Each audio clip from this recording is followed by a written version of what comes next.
সাথে আছি, আগামীতে দেশের সাথে থাকবো এবং আমরা আমাদের বিরুদ্ধে যে অপপ্রচার চালাচ্ছে, যে প্রোপাগান্ডা চালাচ্ছে, আপনারা স্থানীয়ভাবে আপনারা সবাই একতাবদ্ধ থেকে এই প্রোপাগান্ডার বিরুদ্ধে প্রতিবাদ করবেন। আপনারা দেখেছেন গত 17 বছর একটি ছাত্রী মহল, একটি ষড়যন্ত্রকারী মহল বিএনপি ছায়াতলে থেকে পরিপুষ্ট হয়ে তারা আজকে এনসিপি সহ বিভিন্ন ইসলামী সংগঠনগুলোকে একত্রিত করে তার বিএনপির বিরুদ্ধে ষড়যন্ত্র করছে। আমরা বলতে চাই 96 থেকে 2008 সাল পর্যন্ত আপনার শেখ হাসিনা আস্তিকে নিচ্ছে, 2001 সাল থেকে 2024 সাল পর্যন্ত আপনার দেশের বেগম খালেদা জিয়া আস্তিকে নিচ্ছে।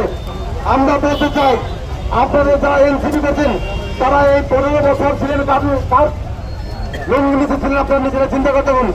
ফার্সি কোথায় ছিল, কোথায় ছিল না, কোথায় ছিল থেকে তারা ছাত্রলীগের ছায়াতলে থেকে নিজেদের ভাগ্য সুপ্রসন্ন করে যখন বিএনপি নেতা তারেক রহমানের নেতৃত্বে সারা বাংলাদেশে নেতৃত্ব হতে হয়েছে, তখন নেতৃত্ব আন্দোলনের মাধ্যমে মানুষ নেতৃত্ব নতুন সূচনা দেখছে। ঠিক তখন আপনার সেই নেতৃত্বে আপনারা সহযোগিতা করে আপনারা আমাদের মধ্যে এসছেন এবং এই নেতৃত্বে আপনারা ছিলেন। আমরা আপনাদেরকে স্বীকার করছি আপনারা আন্দোলনে ছিলেন, তাই বলে এই না যে আপনারা যা বলবেন তাই সারা বাংলাদেশের মানুষ মেনে নেবে। আজকে আপনারা আমাদের নেতা তারেক রহমানের বিরুদ্ধে কথা বলছেন।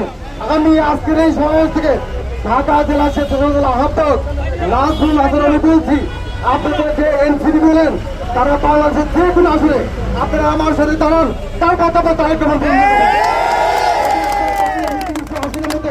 যে কোনো আসলে আমার দলের একটি সদস্য নির্বাচন করে আপনারা জিততে পারেন, তাহলে আমরা রাজনীতি ছেড়ে দেবো।